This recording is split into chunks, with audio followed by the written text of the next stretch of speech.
Good evening. I'm Chris Reardon, Dean of the Daniels College of Business. DaVita. In Italian, it stands for giving life. DaVita is a kidney dialysis company that has over 35,000 employees, serves 118,000 patients each week. They have at least 3 treatments a week, times 52 weeks out of the year. If you do the math, they're delivering over 18 million treatments per year. DaVita gives life to so many people, and they give hope to so many people. But for them, it goes way beyond the care of their patients. It also extends to the people who work in their company. To them, DaVita, in giving life, means giving life not only to the patients, but to their employees.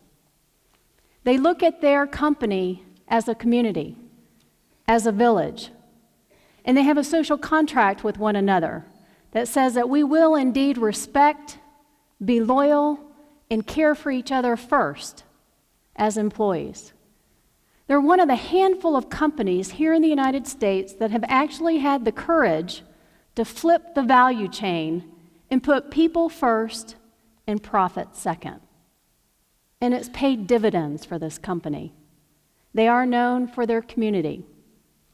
As you know, at the Daniels College of Business and the University of Denver, community is so very important to all of us as well, and I couldn't be more thrilled to have the chairman and CEO of DaVita here tonight. But before we bring Kent out, I'd like to take a moment to recognize those people in our community and those companies in our community that are making this series possible. Our financial sponsors are Grant Thornton, First Bank, CoBank, Hamilton, Fotts, and Waller.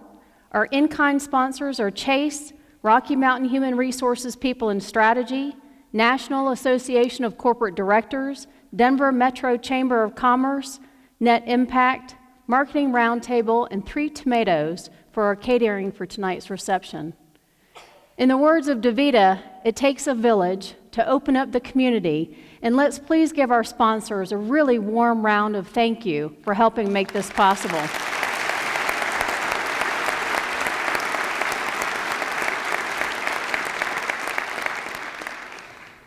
Kent Thiry became chairman and CEO of DaVita in 1999, and I know Kent would say that it does take a village to do remarkable things with a company, but it also takes a remarkable leader. When he took over in 1999, DaVita was close to bankruptcy. Their stock was trading at $2 a share in February of 2000. Today, when you look on the market analysis, is trading at $86 a share. Quite a remarkable ride. If you look at it, it just goes up. But as I said, more importantly, he did it not just by focusing on profit, by focusing on community. I'm going to give you a little known fact about Kent. He thinks he's a descendant of D'Artagnan, one of the 3 Musketeers. And if you know anything about the story of 3 Musketeers, it's about 3 friends that stick together and are loyal through all thick and thin. I think Kent has taken this company through the thick and the thin and to success over these last 10 years. So to help me out, to give him a very warm welcome, I'd like to have some audience participation. Kent is known for saying to his team, "One for all," and they respond, "All for one." So when I say one for all, what would you say? All right, let's give a very warm DU Daniels welcome to Kent Thiry, Chairman and CEO of DaVita. One for all? All for one. That's the first time. Thank you. We do that all the time, but I've never been introduced that way. Yeah, it's actually very exciting for me to hear. It's an honor to be with you. It's actually quite humbling to be asked to speak before a group like this, and hopefully it'll be time well spent. I'm going to talk about the notion of building a community at work in a company, in a capitalistic company, and I'm going to talk about leadership a little bit. It's very important for me to emphasize in these 2 subjects that There's probably many of you in the audience who are a better practitioner in both those areas than I am. So I accept that. But there are very few of you who've been such a serious student of these two subjects for as long as I have. And so I speak to you as a student, hoping to provoke thought as many did for me over the last X years of my career. And we're the only Fortune 400 company where the people chose the name of the company by election, the people chose the core values of the company, the people chose the logo of the company. We believe if you want people to own something, then they have to exercise the normal sort of perquisites that come with ownership. I'll see if I can get this to work. First, just so people know a little bit about dialysis, this is a picture of a center. I'd call it a typical center, except they're not typically this clean, and a patient. And so we now have actually 142,000 of these patients that we see 3 times every week. For you and I, we're going to eat and drink today, and then we're going to urinate. And when you urinate, the toxins, the body, the kidney eliminates all those toxins from your body, otherwise you die. For our patients, their kidneys don't work anymore. So we essentially take the place of that urination function, otherwise they die. And we now have 42,000 wonderful teammates or citizens of the DaVita Village, as we call them, who take care of those folks and hopefully keep them at work and keep them as good mommies and daddies. And there we go.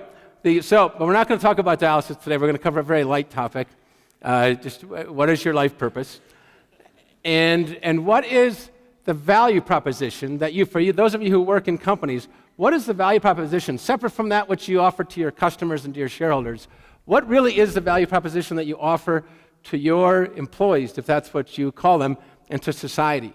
And how explicitly do you express that? How rigorously do you measure it? And how many people that work for you would characterize that value proposition that you offer to them as human beings and to society with the same words? How generally known is it? Because one of the other questions we ask people is, have you made the horrifying concession? We have another name for this. We also call it the grotesque concession.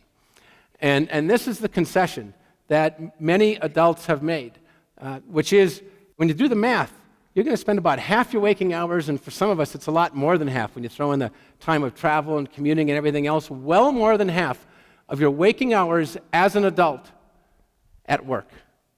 Right? So for most people, it's maybe a little less than half. For lots of people, especially for the folks in this room, it's way more than half of all your waking hours. And if you travel much, like a bunch of us do, it's way more than that. And if you conceded, implicitly, subconsciously, for the most part, have you conceded that work is not a core part of expressing the core values of your own life and your own existence? Have you conceded that it's a job, it's professionally rewarding, you don't do any evil at work, you're a reasonable human being, the company does some good stuff for the community, but that's very different. That's very different from whether or not all those hours, a majority of your waking hours as an adult, are they spent in a way that's powerfully resonant with what you would articulate to your kids or to your spouse or to yourself or to your church or to your journal as being the core purpose of your life? And what we find is a whole lot of adults. In some cases, they don't have any choice, but most of the people in this room do, and a lot more people have the choice than you might recognize, that a lot of people have subconsciously conceded that the job is the job. And a lot of what is special about their life comes outside of work. And we think that's a grotesque, horrifying concession because of the math and the implications not only for yourself, but for society. We also believe that companies can be an amazing force for good, and that our country and the world needs this to happen. When you think about a company, we all know, it's sort of self-evident. Incredible talent, it's organized, it's got infrastructure, it's got voicemail and email, it's got this sort of plethora, this great variety of talents, it's got marketing and operations and project management and strategy and this and that. It's got this incredible wealth of skills, and so little of it is leveraged for societal good outside of the normal capitalistic endeavors. And so we have not-for-profits pop up. They're not sustainably funded. They often can't, because of the way it works, invest nearly as much in professional development and team development as a quote-unquote company can. And yet there's sort of a divide. And of course people volunteer their time, and companies do some good stuff. But it tends to be ad hoc. It tends to be on the margin as opposed to being a core part of the central purpose. We believe that companies can be a dramatic, formidable, impressive force for good in our communities and for their people without sacrificing 1 inch of their capitalistic ambitions, without sacrificing 1 iota of their responsibilities to shareholders. It is not a zero-sum game. It's quite the opposite, a positive-sum game if you don't make implicitly that grotesque concession. So this is how we started to think about it a few years ago. And I'll see if I can get that to go. And for us, the way we put it is that we're a community first and a company second. We're a community that just happens to be organized in the form of a company. Doesn't mean we don't care about profit. If you're the governor of Colorado, do you care about jobs? Big time. Big time. If Colorado doesn't have the jobs, it's not going to have the schools you want. It's not going to have the parks you want. It's not going to be able to protect the environment in the way you want. You know all that. So as governor, even though your job isn't to create quote-unquote profit and isn't necessarily to maximize GDP or GNP of the state, but without a healthy one, you can't do all that other stuff. And so we look at it the same way. We're a community first. Doesn't mean we don't care about profit. It's essential. And we reward those people who help us generate it. But it's not the end. It's the means. And it's very, very, very fundamental. 20 years ago, when I was a much younger man, I was regarded as a good team builder. I was at a management consulting firm called Bain & Company. I got good scores for team building. But I knew, and there was nothing unethical about it, I knew that the team building I did, building some good morale, some good team spirit, was primarily about adding value to the client, and so that I would get a bigger bonus, I would get promoted, I have a successful career. There was nothing wrong with that. I wasn't dishonest with anyone. But the team building was the means.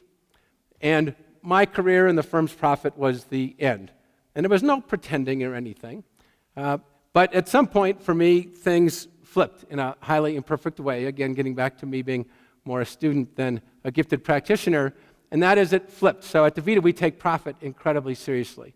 But we never lose sight of the fact that it is the means. And the end is the value we want to add to the lives of the people that we work with and to our communities. Doesn't make us less intense, but it changes the texture of everything. The overlap in activities is actually quite significant. But what it feels like and what it does for people's souls is quite different. And there ends up being some substantive difference as well. And then we went so far, and you can imagine with the board of directors back in the first couple of years when we were still hovering around whether or not we were going to go bankrupt, when I walked in and said, beyond this mission and values stuff, which they'd gotten semi-comfortable with because the stock had gone up a bit, so they were willing to cut me some slack. But then when I walked in and said, oh, by the way, I've decided we're a village, and I'm mayor of the village. Now, I only did that at a board meeting when the stock was up because they said, okay, now he's lost it. That before it was sort of cute, and now it's semi-concerning. But that's what we did. And the reason we did it is that words matter sometimes. And when we have about 42,000 teammates now, citizens as we call them, about 18,000 of them are technicians, 95% have not been to college and never will go to college. And you talk about mission and values and some of these other abstract concepts, it can be difficult to land. But when you ask everybody, just about everybody, what does it mean to have a healthy community? Have you ever been a part of a healthy community, whether it's your church or your family or your neighborhood or a city or a tribe or a religion? Everybody can talk about how people behave in a healthy community or a healthy village. So we said, we got to use that word because that connotes, that conveys the type of behavior that we want to have with each other, the kind of bonds we want to have with each other. Without sacrificing 1 iota of performance expectation, we want to have that different sort of elemental bit of emotional commitment to each other. And so we call ourselves the DaVita Village. Thousands of our people refer to it as the village. Thousands and thousands. And when emails come to me, they come to KT, the mayor. That's how they come from the field. Now, just so you know, as you listen to some of this stuff, some of you are probably going, probably have had an easy ride of it because to have the luxury of talking about this namby-pamby stuff probably means that they just had to kind of put their canoe in a stream going the right way, and so it was easy for them to yap about this stuff. Au contraire in this case. You can see back in 99 when we arrived, we were functionally bankrupt. If a single bank had asked for a single dollar and we owed 1.4 billion of those, we would have had to close ourselves because we couldn't pay. We were being sued by shareholders, investigated by the SEC. Half the executives had either quit in fear or been terminated because of everything else I just said. There was no COO, there was no CFO, there was no VP of HR, there was no CIO. People were angry, demoralized, scared. It was a pretty intense situation. So it wasn't like we put our canoe in a calm stream heading our way. And then what we decided to do was talk about creating a special place. Now, if you can imagine, this group is bigger, but at that time, maybe as I met with the first group of executives, it'd be maybe 90 people, 100 people, so a subset of the folks on this ground level. And I started to use those words. And you can just imagine how people would react, which is the same way a bunch of you are reacting out there, perhaps, which is a third of the people saying, well, that's sort of cute to say. That's convenient to say. A little rah-rah speech, that's fine. Let him do that as long as he helps us turn around the gosh darn company. We'll tolerate the excessive rhetoric. The middle third was not that mellow about it. The middle third was saying, how disgusting. Does he think I'm dumb enough to swallow that manipulative rhetoric and stay on board the Titanic because we want to create a special boat? No way. This is actually demeaning. What I want to stay is a big honking retention bonus. That's kind of sweet music to my ears. And then another third said, this actually sounds pretty interesting. I've always wanted to work in a company that had a little stronger spiritual sense of what their purpose was. And maybe he's sincere, maybe he'll be competent. So I'm actually positive, but totally unpersuaded. And I say all this, in particular for the younger people in the audience, that if you're going to chart this course within your organization, whether it's for-profit or a not-for-profit, and you're going to start talking about it, you're going to run into that same mix of reaction by definition. And it's totally appropriate and humanly understandable. So we talked about creating a special place, and we established a mission and values. Now, there's lots of companies and organizations that have mission and values. We talk about ours a lot, and I'll go into that more. Thousands of our people know our mission and our values by heart. We talk about it, and I talked to some CEOs. They say, do you talk about your core values? And they say, well, no, that's a little uncomfortable, a little intangible. And to me, it's a little bit like if you ask somebody, do you ever tell your kids you love them? Do you tell them that sort of caring about family is important? And of course, people say, well, it's an absolute no-brainer. That's part of good parenting. It's part of being a good uncle or aunt. And I said, well, then how? How can it possibly be that equally spiritually significant values can't be talked about at work? Because certainly it's different than loving your children, but it's equally tied to things that are very, very important in life or not. And how can you possibly expect to live them in a robust way if you don't talk about it? It would be like saying, all right, yeah, I don't have to tell the kids I love them very often. It's implied. You don't do that. And nor should companies do it or organizations do it with respect to their core values. And so we talk about our values a lot in ways that I'll go into a little bit more because there's a great Buddhist quote, it is easy to be mindful, it's hard to remember to be mindful. So if you don't talk about these things, the harsh realities of life tends to squeeze you in a way that your behavior regresses to the mean in the same way that other statistics do. At the same time, we said we want to build the greatest dialysis company the world ever seen. Now remember, this was a time when we couldn't track our clinical outcomes, we couldn't track our turnover, we couldn't bill or collect correctly, we couldn't track our financial statements appropriately, people barely knew each other, we couldn't even send out a voicemail to the whole group because the technology, our systems didn't work well enough. And we said we want to build the greatest dialysis company the world had ever seen. Once again, 2/3 of the room thought that was pretty worthless, superficial rhetoric at first. As time went on, thousands of people decided it wasn't, and at the end of 10 years, it turns out it's actually true. If you went and hired 10 experts who studied all the attributes of what it would constitute and compared us to every other significant dialysis organization in the world, they actually did it. Highly imperfect. I mean, embarrassingly imperfect. But thousands of human beings actually decided that they were going to have their day-to-day decisions and behavior affected by wanting these words to come true. And emails started to flow throughout the enterprise. It was shortened to just be the GDC, the greatest dialysis company. And a year and a half ago, we spent about 18 months, and about 5,000 people got involved in debating what would be our vision statement for the second DaVita decade, which we can talk about later if you want. I kind of hasten to step back now because, again, you worry about folks who say, this is pretty soft stuff.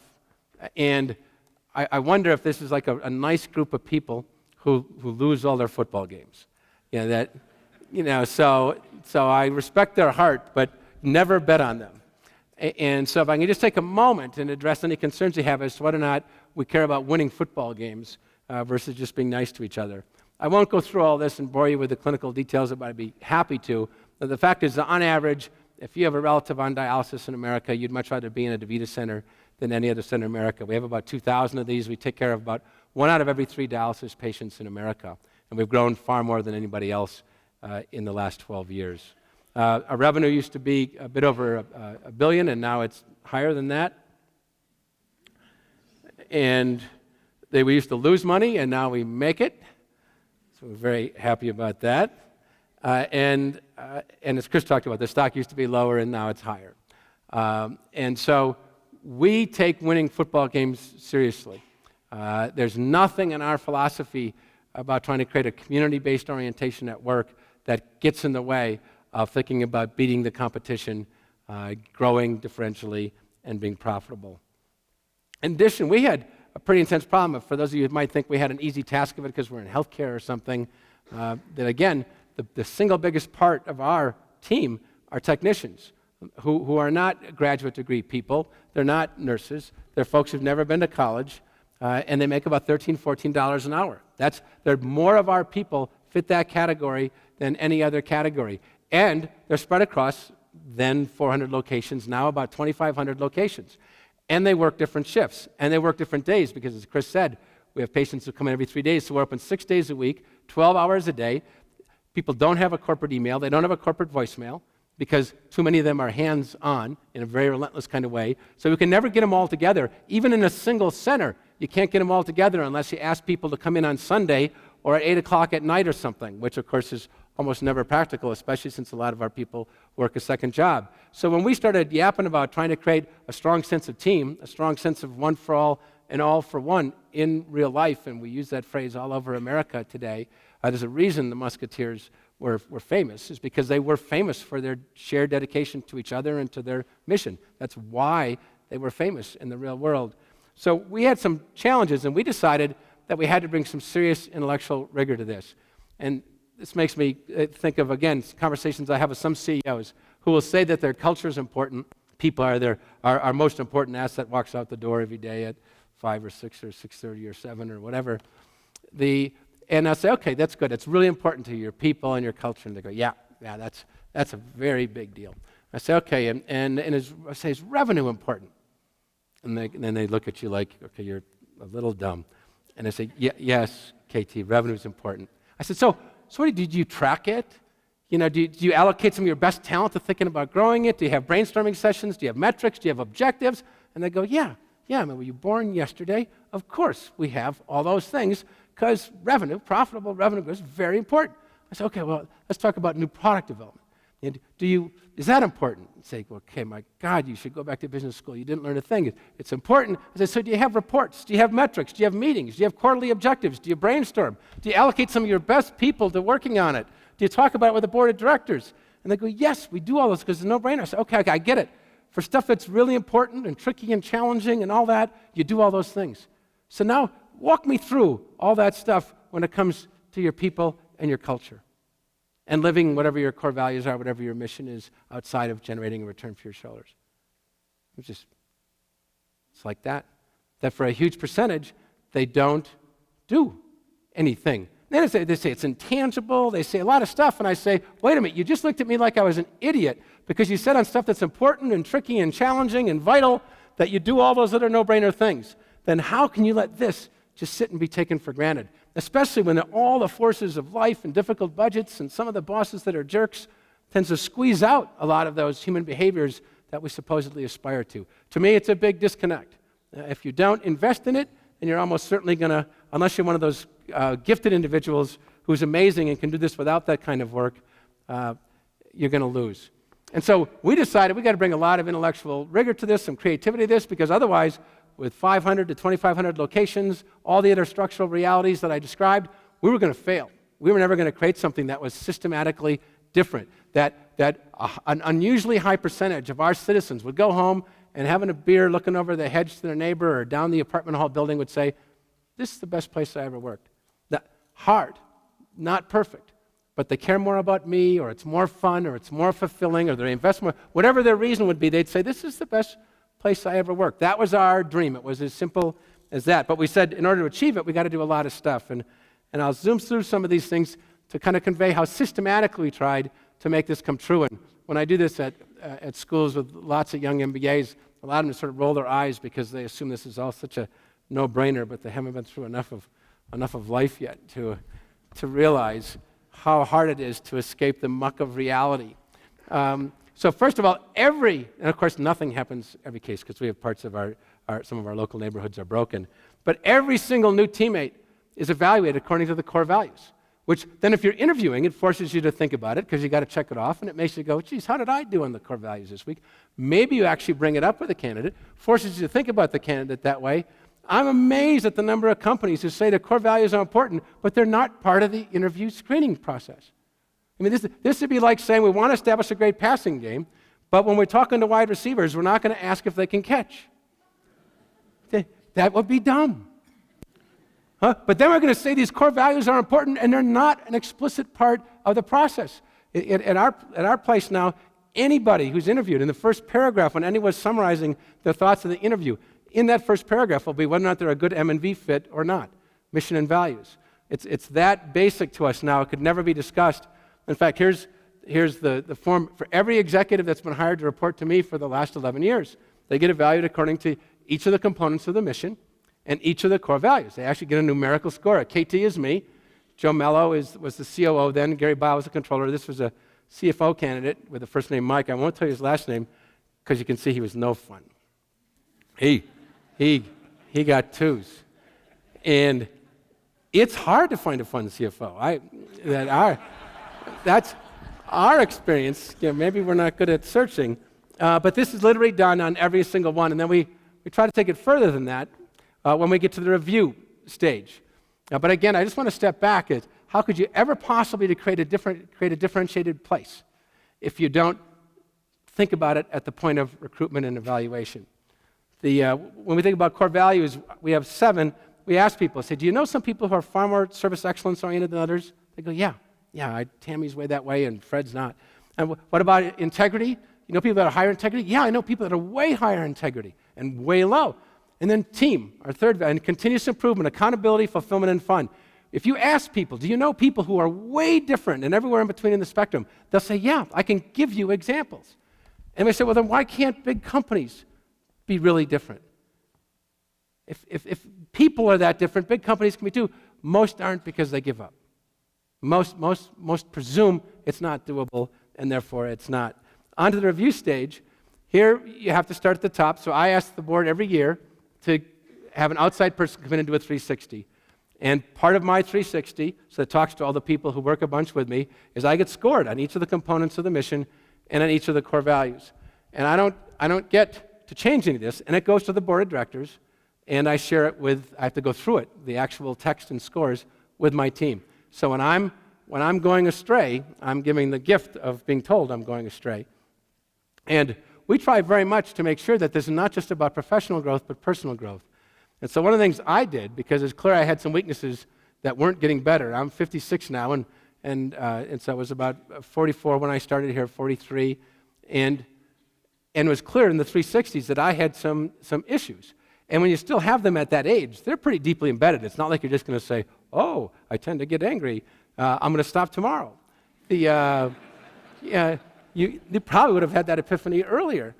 And so one of the things I did to make more progress is I shared my 360s with my family, with my children, who at that point were about 13 and 11, 14 and 12 or so, with my parents, with my spouse, and with some of my siblings, because I needed to feel that embarrassment to make myself truly accountable to change it. Because when you're CEO, you can sort of glide by and not change some stuff, and if things are going okay, that works. And so I needed help in breaking out. I started doing daily scores.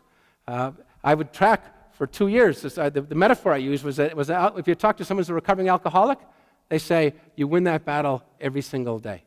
And so for some of these behaviors, I knew I had to win it every single day. I wasn't going to have some epiphany, some New Year's resolution. So I give myself a daily score so I'd start to catch myself sooner when I was falling in those ruts. As opposed to going 3 months, I'd start to catch it each day and slowly get better. And I still remember one time with my little Chrissy, my daughter, she was at this point 12, 13, and she read my 360.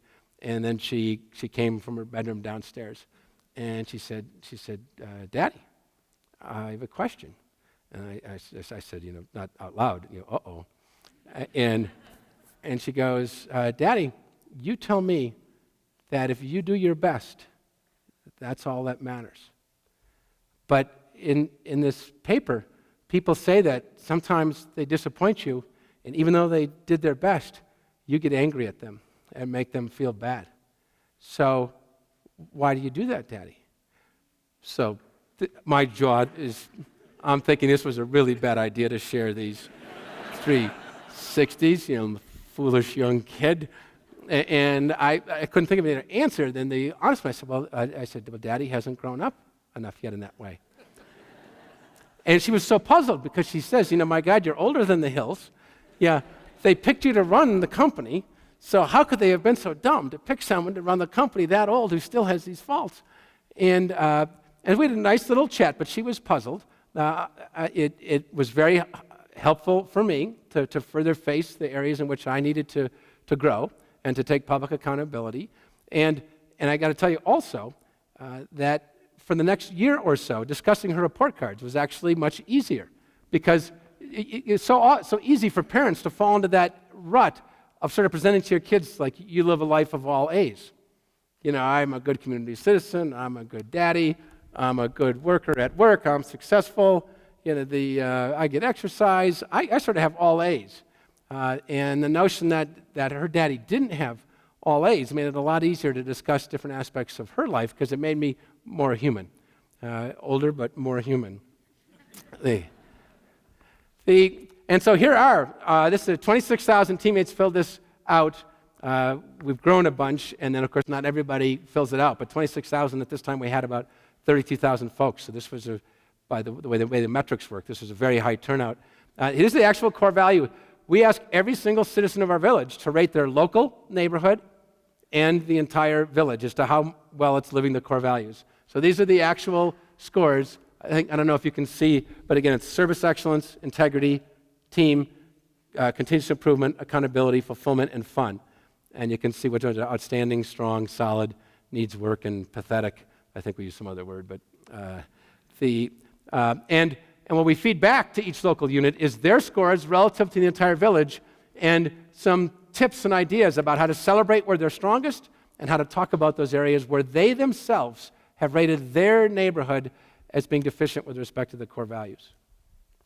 And then these are my scores from my people, which I'll be sharing with about 2,800 DaVita citizens in 4 weeks at our annual leadership meeting. These are actually, some of you will probably not be that impressed by my scores, but these are actually the best I've gotten. So don't frown because that'll hurt my feelings badly and I won't finish.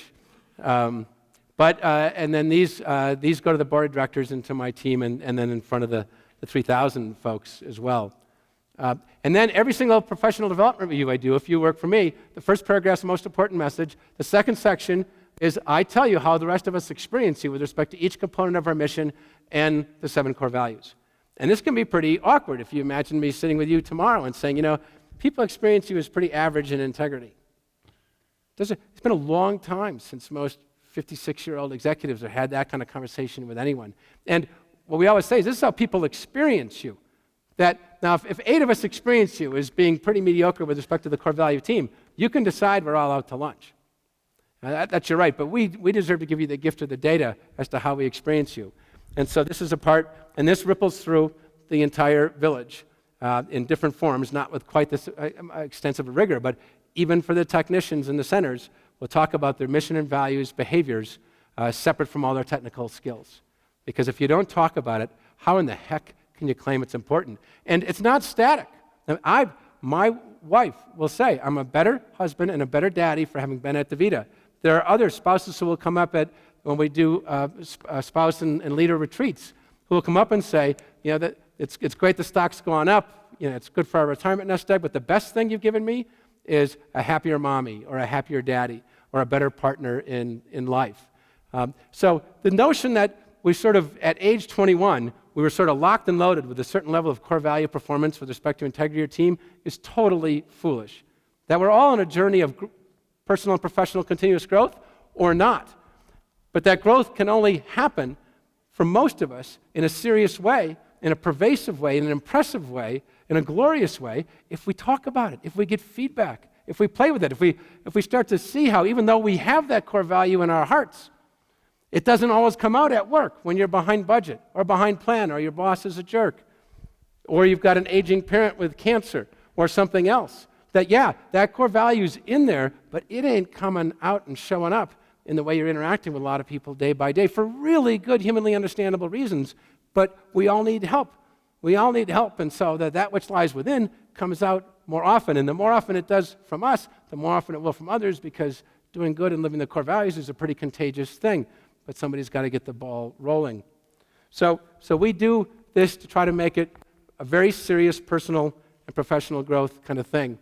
On to revering, there's a quote, one of my quotes that I hold dear is, "A community produces most what it honors most." So if you generate a lot of profit for us, we give you big bonuses, we give you big equity awards, we love you. Right? We have amazing respect for you, but we don't honor that. That's like being able to run fast and jump high. That's impressive. It's not noble. So we reward business accomplishment. We honor human behaviors. Those people who are role models for living our core values and pursuing our mission and being community leaders, even though they face all the same pressures as the rest of us. That's what we honor. So we take honor very, very seriously at DaVita. At our annual executive retreats, and we'll show a clip in a moment from one, we don't talk about profit. We talk about noble human behaviors. Could we hit the clip wherever you are? One of the most special nights of the year in the life of our village, the Village Night of Honor. This is for everyone back in Napa. Without all of them, this wouldn't be possible. One for all and all for one. I'm true blue DaVita. My husband said when we turned our bedroom to blue and yellow that I had kind of gone a little over the top. I'll definitely hang this proudly in my facility. Thank you. After having been in dialysis for 28 years, we've truly found a home and a family with DaVita. Thank you, DaVita, for being the kind of company that allows me to grow both personally and professionally. At the help desk, we don't have a way of touching the patients. We have to do that through you guys. And the least I can do is thank everybody in this room that does that. And I'm so proud to now be a part of DaVita. I've never ever experienced anything like this. It's absolutely amazing. Thank you. Thank you. So we take honor very, very seriously. And throughout our organization, not always the people dressed up and on a stage, but thousands of human beings are honored every single year in a serious human way for being role models for our core values.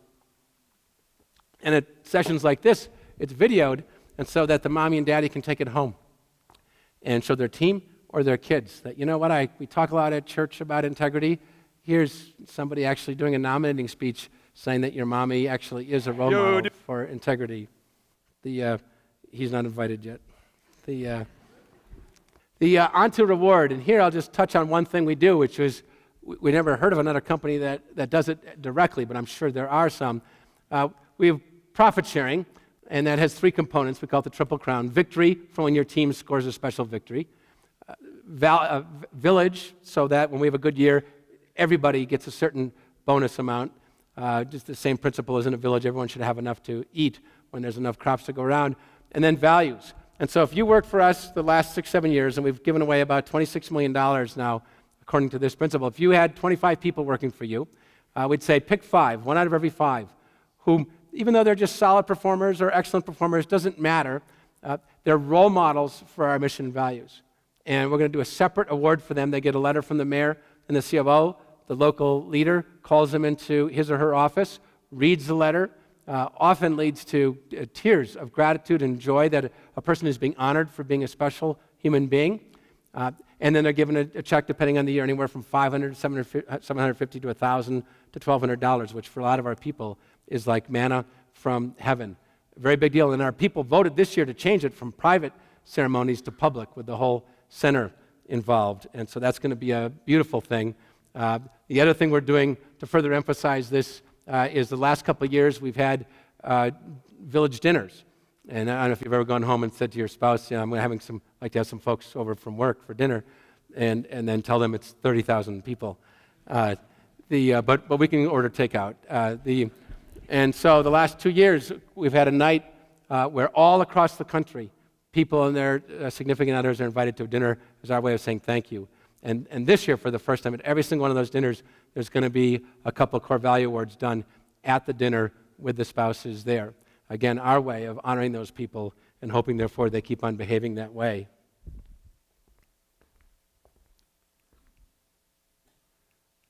And then reach and reinforce.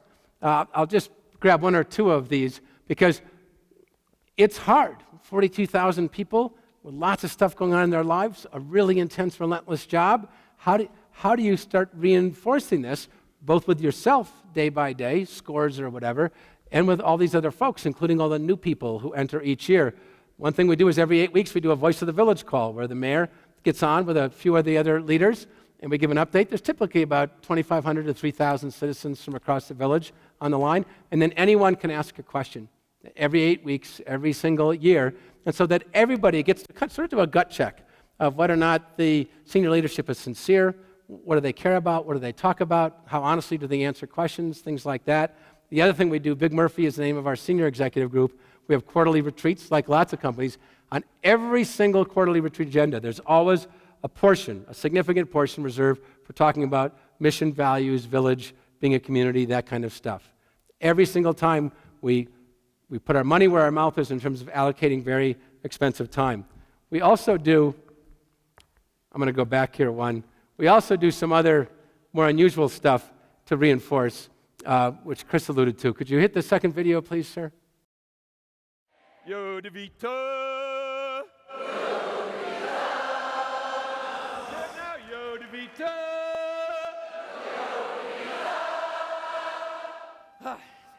It's so good to get out of that CEO costume and back in my regular clothes.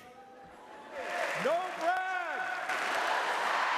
We said we did no brag. We got to give her a little bit of information about our company, and so I thought maybe we'd ask 3 questions. So, what is this company? Whose company is it? And what could it be?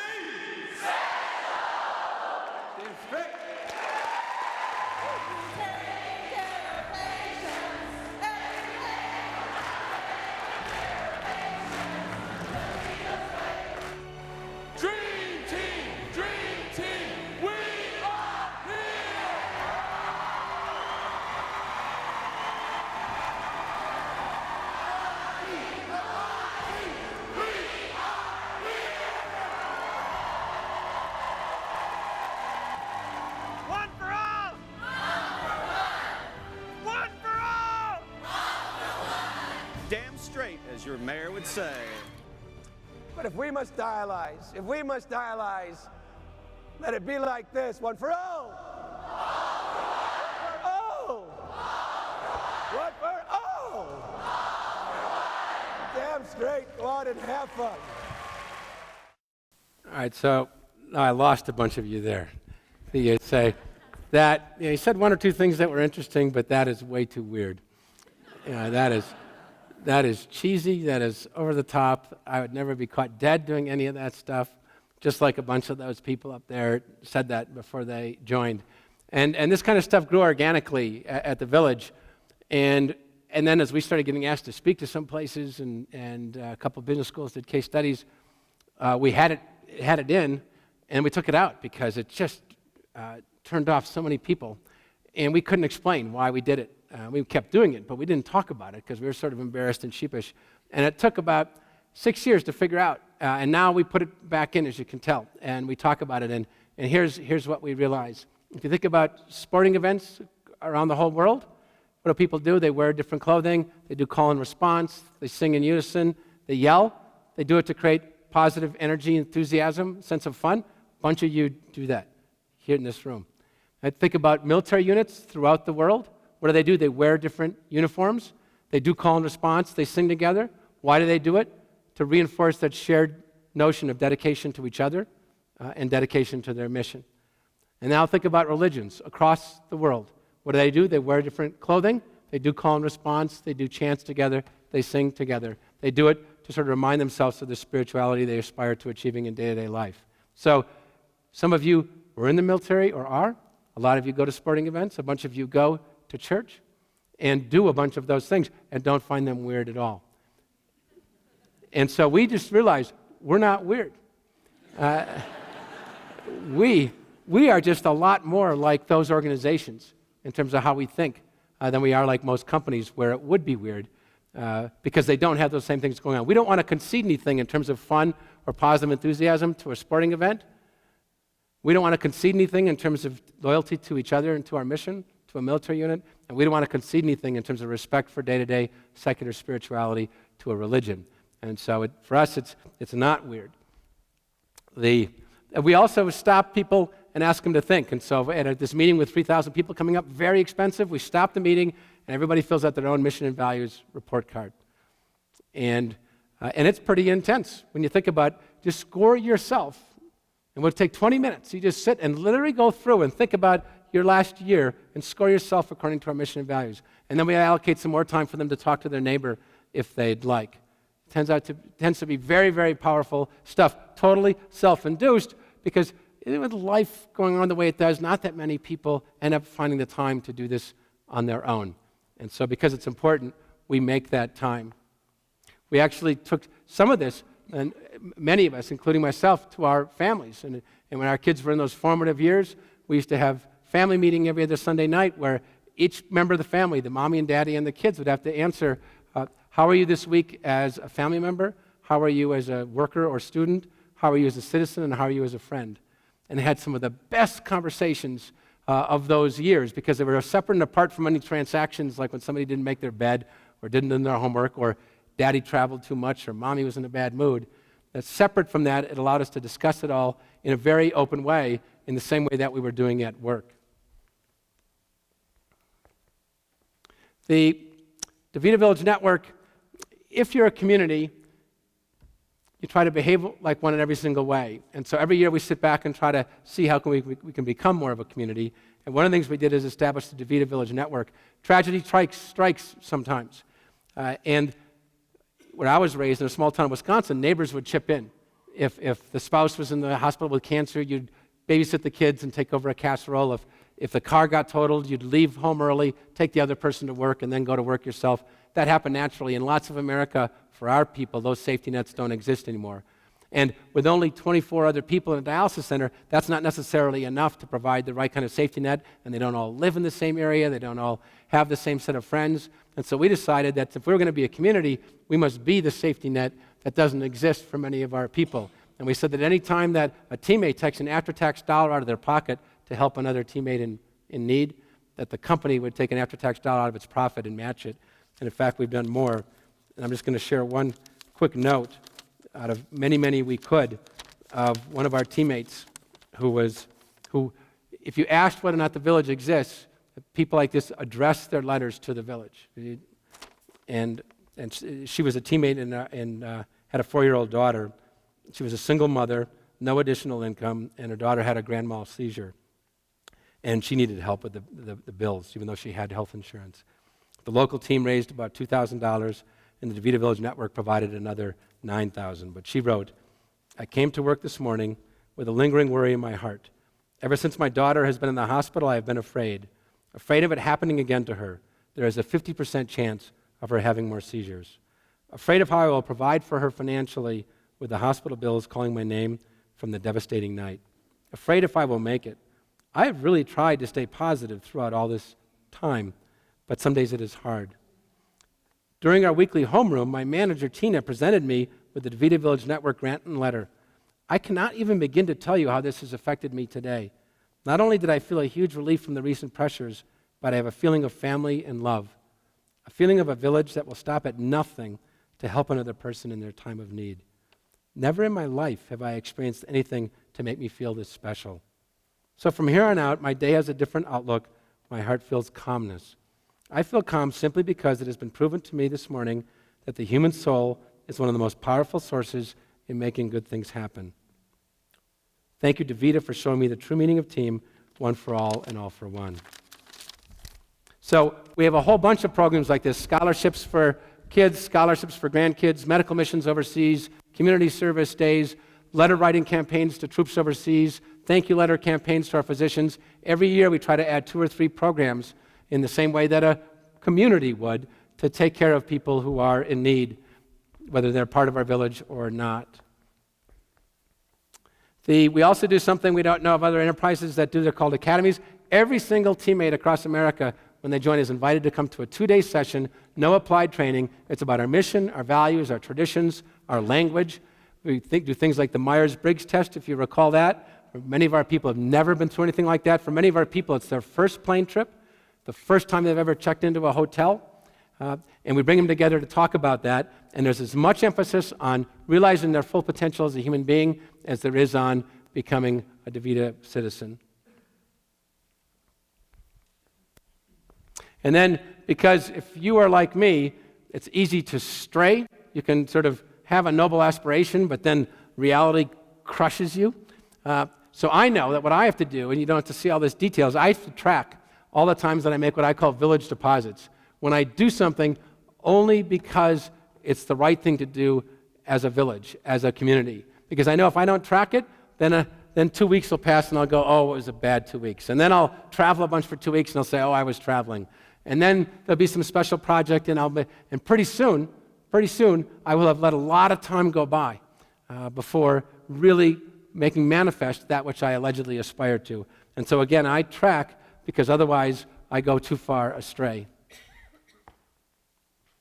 And then we established a trilogy of care as a way of organizing our different programs, and I'll leave that aside for now. And then because you always worry about believing your own rhetoric, we try to do reality checks. And so we invite other folks in, and we also try to look at external data. So we made a $3 billion acquisition about 6 years ago, adding about 10,000 folks, and they worked in all the same cities, doing the same kind of work, working with the same types of physicians and hospitals, so it was very much same. That's why it was strategically a very good move. Their turnover was 40% higher. If we were them, we would have at that point had to hire another 1,400 people per year, even though the wages were the same, excluding profit sharing. The difference was our folks, in a systematic way across America, in exactly the same business with exactly the same wage, felt differently about the type of place that they worked at. We have some strong teammate engagement scores. I'll leave that for now. And we try to invite in third parties to compare us to other enterprises, and so we're not deluding ourselves, and so we can steal all their ideas. I'm going to pass over this, but it just sort of elaborates on this notion of sort of analytically all the ways in which companies can do good without sacrificing any of their capitalistic objectives. And I'm going to leave this aside too, and transition instead to talking about leadership in and of itself. And I have a baker's dozen. Number one is a quote, I don't know who it came from. This is not a dress rehearsal, this is your life. It's awful easy to get sucked into a routine set of behaviors, a routine set of activities that are not consistent with perhaps what you aspired to and in fact have the flexibility to do. For me, my big moment came when I got the offer to do this job, or was asked to interview. I did a liberal arts undergrad, then worked for Accenture, then did business school, then worked at Bain, then ran my first company. It was a big success. I was very impressed with myself and thought I was awfully good, and I did a second company with 3 private equity funds, and it was a very serious failure. We lost half the capital in both mine and the private equity firms, and we lost it totally driven by a bunch of false decisions, poor decisions that I made. So there's no doubt where the accountability lied. And at that point, I announced we were liquidating the company, and I stepped down at the end and said to my family, I'm going to take 6 months off and lose some weight, read some books, hang out with the family, and then I thought I was done with the for-profit world. And then even before I stopped working, I got a call from a search firm because this dialysis company had imploded. And I had run a dialysis company before. That was the successful part. And it was the most professionally fulfilling time of my life. And so one day my secretary came in, so I went home that evening. And my wife's a venture capital partner, one of America's first female venture capital partners, and she happened to be working at home, and I walked in and I said, Denise, we got the call from that dialysis company that was a public company, so everyone knew it had imploded, and the CEO had been fired. So I got a call from the search firm, and she looked over her shoulder and she said, well, we've been expecting that, and turned back. And then about 4 seconds later, she senses I am still standing there. And she turned back to me with a look of very serious anger and said, Kent, you didn't. And I felt like a 10-year-old boy, and I said, didn't what? Because I was scared. And she said, you did not tell them you would interview. And I said, no, but I want to. And she said, you jerk. You testosterone-driven, overly ambitious man-child. What happened to 6 months off with the family? What happened to leaving behind for profit? And I said, okay, and then she got angry. And there's parts I can't say because I think they're videoing. And I said, okay, there's truth in all that, but I also feel like I can do more good here than I can do in any number of other things I might try to do. That I feel like fate has prepared me to work here with these kind of people whom I adore, the people that work in dialysis centers and do the kind of work they do. I think this is what I should do. And so we wrestled. I had to wrestle with her for a month. It's the only time in my life I've lost weight because of stress. I wouldn't mind having a little more stress nowadays, but the only time because of the stress of making a decision, because I was trying to figure out, was it sort of capitalistic ambition that was leading me to want to prove I could turn around a bigger company and get the benefits associated there too? Or was it because I wanted to create a different kind of place with those people? And I wasn't sure. But the fact that what seemed like such a burden at the time turned out to be a gift, because in those early years, when a lot of it wasn't going that well from a village point of view, I think I would have given up had I not been so committed from that first moment when I was really forced to face, for the first time in my professional life, I really had to say, what do you want to do with your life? What do you want to do with your life? I had never quite faced up to that dress rehearsal thing. The second is from a famous philosopher, John Cougar Mellencamp, who said the most important thing in life is to figure out the most important things in life. Now, I love when I do this with companies and there's 150 senior executives out there, and they just go, God, what trite stuff. I know what's most important in my life. And I said, so what I love doing when we have more time is say, okay, then write it down. With a reasonable amount of specificity, write down what's most important in your life. And you can imagine what people write down. I say, now, I want you to now take a different piece of paper and let's revisit the last 2 years of your life. How have you spent your time? How have you spent your positive energy? How have you spent your money? Right? And what does the next year or two look like? And for a non-trivial percentage of human beings whose then powerful brain is forced to stare at those two pieces of paper, they go, ouch. If I shared this with a peer of mine who was just as smart and just as seasoned, they would say, these two pieces of paper are not terrifically well matched.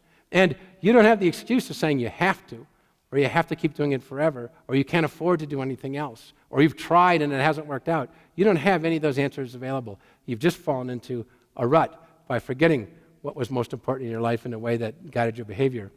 Number three is one of my own sayings that I try to live by, which is just as beauty is in the eye of the beholder, leadership is in the eye of the led. It does not matter one bit what kind of leader you think you are. You are the leader other people experience you to be. And if you don't know what that is, and if you can't get in front of a group of the people who work for you and use in their own words what they say your weaknesses are, then you're not ready to truly lead. Number four, This is particularly true for young MBAs, but particularly at wonderful institutions like this.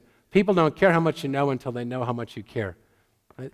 That, for the most part, when you're the boss, people presume you're probably pretty bright, probably have a whole bunch of accomplishments and experiences, and so they don't exactly need you to go too intensely down the path of trying to prove that in some sort of a hyper way. What they do wonder about is whether you care about them as people, or whether they are just vehicles and utilitarian vehicles for your own career ambition. Doesn't mean you're evil to them, doesn't mean you're mean to them, but that's different. The absence of doing something bad does not equal caring. So people don't care how much you know until they know how much you care. Number 5, management is a business skill. So if you want to learn more about management, study business. Learn more about business. Leadership is a human skill. If you want to become a better leader, study humans, starting with yourself. You get all these books and articles about the techniques and practices of leadership, as if leadership is about what you do. Leadership is much more about who you are than what you do. The optionality on the what's that work are infinitely more varied than the optionality on the who that you are and what other people experience you to be. Number 6, leadership is not a function of position, it's a function of behavior. The person with the most junior title in the room can be the leader in the room, behaviorally. That doesn't mean they get to make the decisions, of course. No, that's a different thing. That's a management thing. But leadership is not a function of position, it's a function of behavior. The following phrase sounds so intuitively obvious, sometimes I hesitate, but leaders lead. And that's pretty self-evident, but that means leaders don't wait until they're a vice president. They don't wait until they're CEO. They don't wait until it's a more reasonable budget. They don't wait until their kids are through elementary school. Right? Leaders lead. Once you start making it so situationally dependent, that's not leadership. That's some sort of modest life or management preference. Number 7, have you ever noticed no one washes a rental car? Hey? I have not. And we all know why. We all know why. But if I got to go into your organization and talk to all the people that work for you and with you and ask them how many truly are co-owners of that work environment. Co-owners, whether or not it's a high-quality work environment where people respect each other and care about each other without sacrificing any performance expectation. How many of them co-own the notion that the overall enterprise economic health is in fact tied to their security as well, but most particularly on the quality of the work environment and the way in which human beings interact. How many of them are co-owners of what it's like to work there as opposed to just renting? They're renting a job. Doesn't mean they dislike the car. It just means they're not a co-owner. Number 8 is a Buddhist saying, spiritual practice is what you're doing right now. So when you think about a community-based environment, when you think about you as a leader, it's not about a speech, it's not about a banner, it's not about a resolution. It's accumulation of every little thing you do in every meeting, every phone call, every decision, every communication, what you honor. They say that strictly speaking, there are no spiritual people. There's only spiritual activities, just that some people are stunningly more consistent in behaving in spiritually healthy ways, again, in a secular sense. Number 9, I talked about already. Community produces most, but honors most. But what I ask people and organizations to think about is, over the last 12 weeks, what have you honored at work? Whom did you honor for what? And how seriously did you do it? And how stunningly questionable is the logic that without honoring noble human behavior, it's going to be sustained and flourish and grow, become deeper, more robust, more pervasive. And there's going to be 2 different companies that work people equally hard, and one sends the person home sort of emotional toast, not really ready to be a good mommy or daddy or a good community citizen or a good son or daughter to their aging parent. And another works people just as hard, but they go home with a strong sense of positive energy still about life. Number 10, you must let the people speak. You don't know what your culture is. You don't know what your values are in your workplace until your people, particularly those at the medium and lower levels of income, until they tell you what it is. And it can be quite an intense process to let that happen, but it's so powerful. And then number 11, this is hard for a lot of adults, to speak your dreams. Because if you don't, they're far less likely to come true because you're far less likely to pursue them in an intense way because most dreams are difficult. If they were easy, we would all be living them. The kind of analogy I use that sort of fits for Colorado is if you were in a meeting with a bunch of people at the bottom of the Flatirons and you were going to take a break and you said, I think I'd like to climb to the top. I'm not sure I'm going to make it, so I'm just going to tell the people that I'm going off on a good hike. And you get halfway up and you're tired and you're hungry and it's cold and you say to yourself, man, am I glad I didn't tell them I was going to the top. And you go back down and say, man, I had a good hike. Whoa, I'm impressive. But hold everything else constant. Every single thing constant. But now just add the words, I'm going to go to the top. Now you're halfway up, you're cold, you're tired, you're hungry, and you're about 1,000 times more likely to continue to the top because of only one difference, because you said it out loud.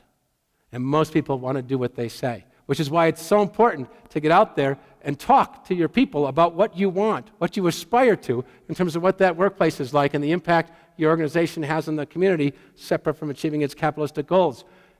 A lot of people are going to be reluctant to say that because you know it's going to be like when I first got up and talked to folks and 2/3 of the room said, whoa, I don't think that's so sincere. I'm not so sure that conforms with the historical data. So it's hard, but if you do it, you're way more likely to actually start groping, stumbling, pursuing that direction because you said it out loud, because you're going to catch yourself the next time saying, I'm not doing what I said I would do. Number 12 is intentionality. When it comes to leadership and values, intentionality rules. People can smell your intentionality. So all the articulateness, all the charisma, all of that, all the technique doesn't matter. People can smell your intentionality with respect to what you hope for them, what you care about for them, what you're willing to do for them. And that dominates how they will experience you as a leader and how they will experience the notion of trying to create a special place. Intentionality can be smelled, and it absolutely rules. And then 13 is begin with the end in mind, which is this stuff is so hard and takes such resilience and perseverance and tenacity for schmucks like me. For some of you, it probably comes quite easy, that if you can't write down with sufficient specificity what you aspire to 3 or 4 years from now for your organization, such that you could hand it to people 3 or 4 years from now that you really respect, and they could judge whether or not there was a significant delta in whatever ways that you had specified. They could tell you whether or not, my God, you set an ambitious goal and you hit it, not on the business side, on this other stuff. If you don't do that, you probably will never get there because it's too hard, because it'll get squeezed out by life. It'll get squeezed out by your own accumulated behavioral ruts. So beginning with the end in mind in an explicit way is so important. And then a bonus thought is not a Buddhist saying, one cannot pour from an empty cup. You cannot give what you do not have. If you do not figure out a way to keep yourself physically, intellectually, spiritually positive, healthy, then your ability to give that gift to others will be dramatically reduced, and their ability to give it to others will thereby be dramatically reduced. You cannot give what you do not have. So we don't try to grow business leaders at DaVita. We try to grow life leaders, of which business accomplishments is a really important subset, a really important means to a glorious end. And when we get around institutions like this and community leaders like this, we just like to repeat the obvious, that the capabilities are formidable because of what you have and what you've done, and the potential is incredible. That's primarily determined by who you are, because that determines what you do with those other formidable capabilities. And as we close all DaVita events with a bridge. At DaVita, there's a bridge in every major neighborhood, and we ask people, if you were just joining DaVita and I was speaking to you, I'll say, check us out for X months, 3 months, 6 months, 9 months. Don't feel pressure to use the language, to call me the mayor, to call it a village, to do one for all for one. Don't feel any pressure on that because it's different kind of stuff.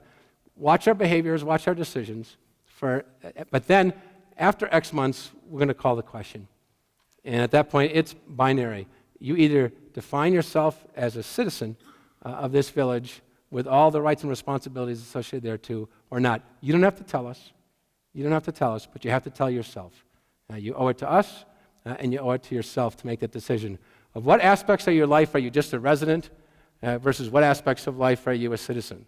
If you're at a school, in a company, in Denver, in Colorado, in America, in the world, in your family, in your broader family, in your group of friends, in which realms of life are you a resident, not breaking any laws, but a resident, versus where are you a citizen that has a shared sense of ownership for how that's supposed to evolve. Not that you have to go off and start spending 80 hours a week doing not-for-profit stuff that has nothing to do with it.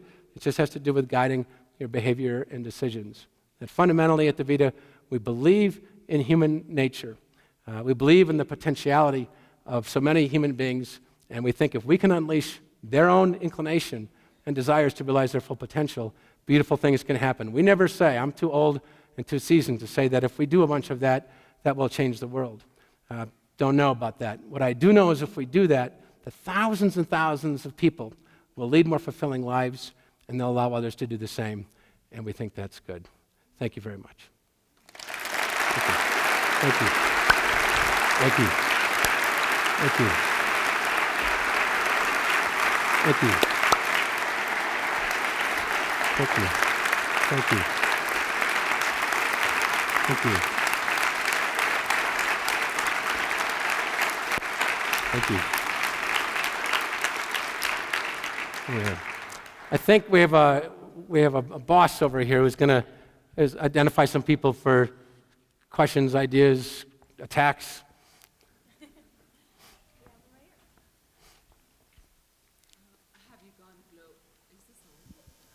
Maybe sometimes it takes another second. Fantastic. Have you gone global, and are you in Kuwait? And if not, I'm your connection. Oh. And do you have money? She said yes. I told you we should do this. I really messed up. We should have gone outside the U.S. 7-8 years ago, and I was strategically foolish and consciously decided not to. We just started expanding overseas, and to connect the dots for a moment, we were told by lots of experts, okay, now you're going overseas. We have small presences in Germany, Saudi Arabia, Singapore, Malaysia, and China and India, all in the last 12 months. And so we're scrambling. But a lot of people said, you know all that weird stuff you do? Don't do that over there. And they were smart, thoughtful people. And we said, yeah, we know, maybe this is sort of American in some way, or even weird in America, perhaps. And we found out it's totally untrue, that the people in these other countries have welcomed the same language, some of the same rituals. It just turns out all healthy cultures and societies have language, traditions, rituals. That's how they stay healthy. That's how they communicate in shorthand and refreshing ways. And so we've been blown away. One of the most disappointing trips I took was one of the trips I took to India, and I got feedback at how disappointed the 150 Indian DaVita citizens were because we didn't do any of that stuff. And they had pictures and everything up on their walls. They wanted their workplace to be a community, and we sort of made an intellectual concession and forgot that what we're actually about is universal values, not American values. I think they're going to go to the middle next.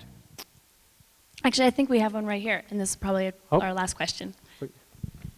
Great, thank you so much. I'm interested in hearing from you how healthcare reform affects your business plan for your employees, for delivering dialysis, and what that looks like for the next 5 years. Yeah, so I assume everybody can hear the question, healthcare reform implications for us. It's been a few years. For us, some of the most important regulations haven't been written yet. But for us, right now, it looks like it's going to be a net neutral, is the short answer. There's one kernel of hope, which is the way we do kidney care in America, much like the way much of healthcare works, is in silos. So our typical patient takes 8.6 prescriptions. Half of them are diabetic, more than half of cardiovascular disease, a third are hypertensive. And so the way it works for many of our patients is like the way it works in America in general, the way it works for my mother. The cardiologist doesn't know what the endocrinologist is doing. He doesn't know what the nephrologist is doing. He doesn't know what the PCP is doing.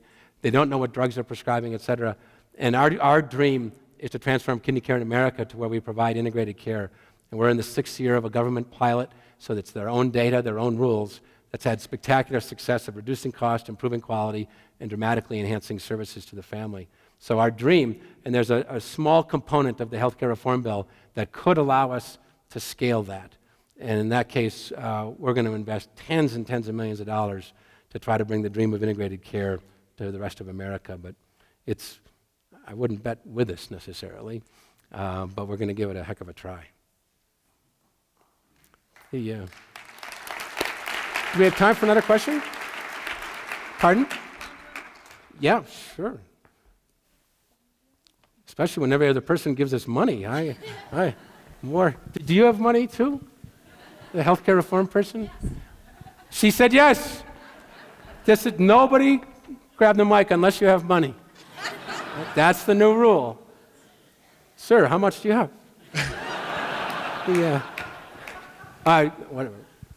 Mr. Thiry, you described the enviable position of being able to transform your company after your management team had largely departed. What suggestions might you have for companies that have management teams that are intact for creating this kind of transformation? And yes. What would you have been prepared to do? Yes. I love the way you said intact. Something that sounds disgusting to be intact. It's good imagery.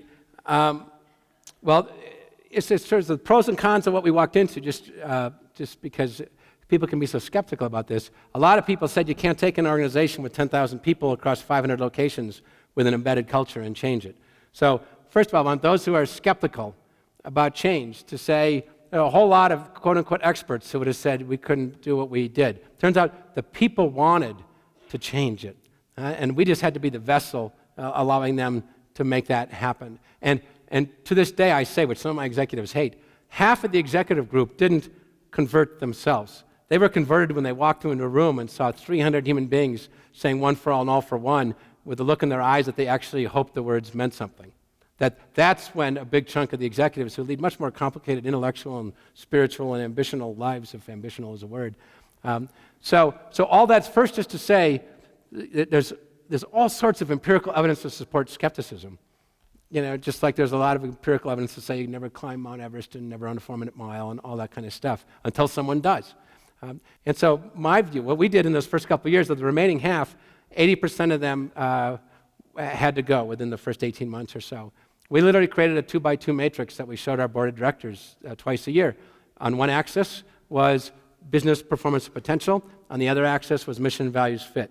And our pledge to ourselves and to them was that over a couple of years, anybody who was, of course, below the median acceptable level on business performance potential would be gone.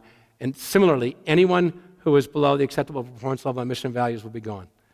And it took a couple of years, but we executed on it. So it's got to start and of course, it can just start in whatever part of the organization someone runs, or it can start in the entire organization if the CEO is on board. But we think, while it takes time, and it took us years, there's nothing that makes that undoable. And what you also find is that half of the people that you think will never subscribe to a mission and values orientation do. They've just never really been asked.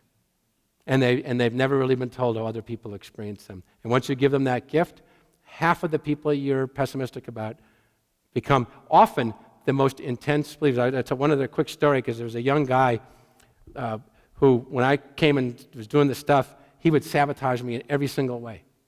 He would, literally after our first corporate retreat, he started calling one by one the people saying, don't believe any of that crap. And people would come to me and say, you know that this guy is doing this to you. And you're letting other people go. Why aren't you terminating him? And I said, he is not sabotaging me left and right because he doesn't believe in the mission values.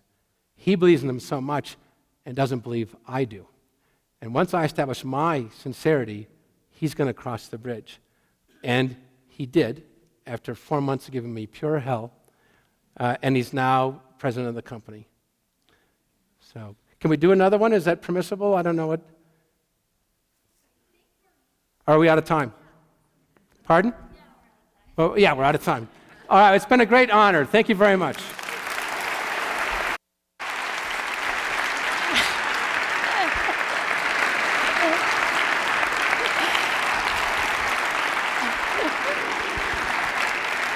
So Kent, clearly, once more with the group? we can. Kent, clearly you're not the only one that likes to dress up in Three Musketeer costumes. It does help that we have a theater department with props, so I must say that is our benefit. I want to thank you so much on behalf of the University of Denver and the Daniels College of Business. Put down on your scorecard that you made a deposit today. Very inspirational leadership and remarkable story. Let's do another one. One for all. Thank you, Kent. I love it. Please join us on April 23rd for Carol Tomei, the CFO of Home Depot, for our last series of this academic year. And please join us in the lobby for a reception. Thank you for being a part of the University of Denver community.